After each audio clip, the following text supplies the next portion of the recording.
Les plus modestes des habitants de la ville de Lubumbashi ont en termes de santé une référence principale de tout temps.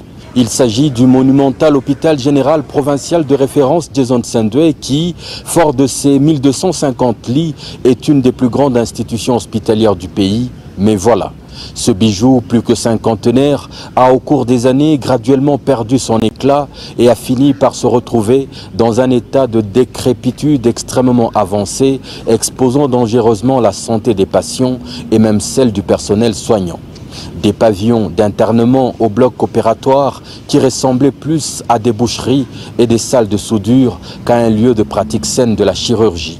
Depuis son avènement à la tête de la province, l'honorable Moïse Katumbi Tchapoué a tenu, avec les moyens disponibles, à sauver ce refuge populaire de santé en intervenant régulièrement, soit en équipement comme en produits pharmaceutiques, mais beaucoup restait cependant à faire. C'est ainsi qu'il a sollicité l'assistance de la Fondation Famille Gettler pour la réhabilitation des blocs opératoires en priorité. Cet hôpital géant était même dépourvu de toute fourniture en eau. À l'aide de plusieurs millions d'euros mobilisés par le plaidoyer du gouverneur, l'entreprise italienne Sorima Hospital Development, leader mondial de construction et d'installation d'équipements de chirurgie et des salles d'opération, a été retenue pour exécuter l'énorme tâche.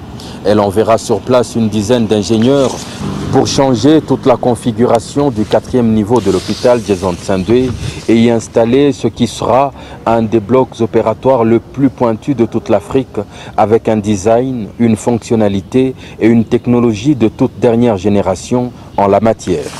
Après quelques mois de travaux, les résultats sont là. Le Katanga possède ce jour un quartier opératoire sublime, dont tout le parterre est en vinyle aseptique, avec des structures murales dans lesquelles différents terminaux usuels sont déjà encastrés. Les installations étant parsemées des moniteurs de contrôle haute définition et d'une cabine électrique sûre au maximum.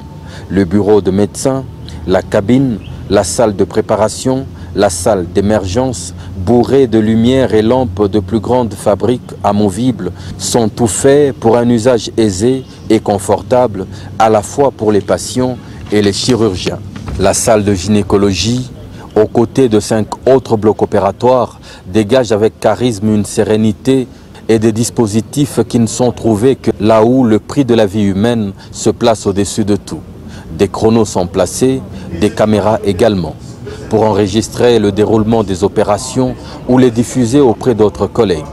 Des caméras qui seront également utiles aux nombreux étudiants en médecine et aux médecins stagiaires. Les terminaux à gaz sont eux aussi prêts. La salle d'infirmiers n'a pas été oubliée.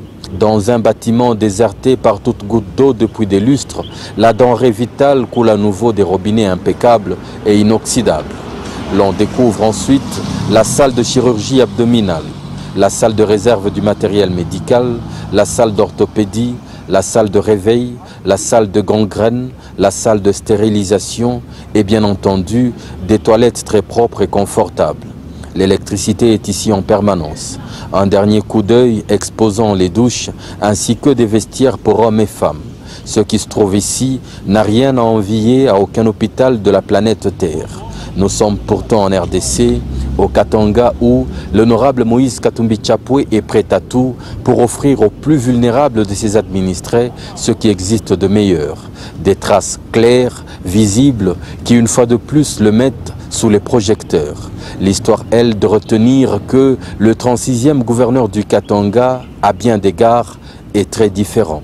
Des devises dépensées dans les opérations coûteuses d'expatriation médicale seront économisées par le pays et la province.